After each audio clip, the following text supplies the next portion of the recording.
pakikibaka at pagbabalik sa mapayapang pamumuhay.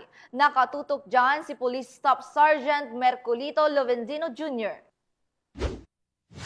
17 miyembro ng Communist Terrorist Group ang kusang loob na nagbalik loob sa pamahalaan Albay Police Provincial Office. Nangyari ang pagsuko bandang alas 4:30 ng hapon sa mismong kampo ng Albay Police Provincial Office sa Barangay Santa Cruz, Ligao City.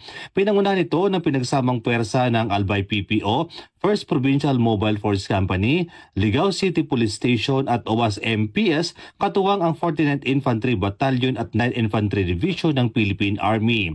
Ang mga sumuko ay pawang kasapi ng milisya ng bayan sa ilalim ng kilusang Guerrilla 1 Sub-Regional Committee 5. Kasama ng kanilang pagbabalik loob, isinuko rin nila ang 11 piraso ng iba't ibang uri at kalibre ng baril.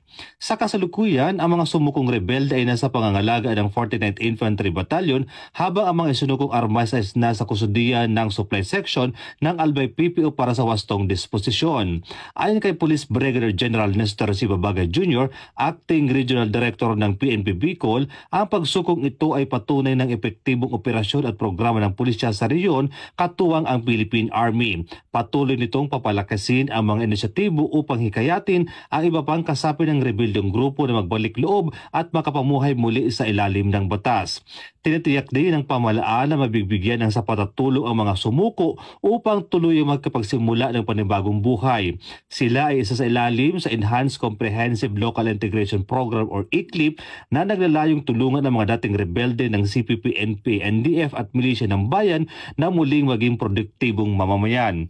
Kabilang sa mga benepisyo makukuha sa ICLIP ang pinansyal na ayuda, tulong sa kabuhayan, pabahay, edukasyon at kalusugan, firearms remuneration at psychosocial skills training para sa kanilang reintegrasyon sa lipunan.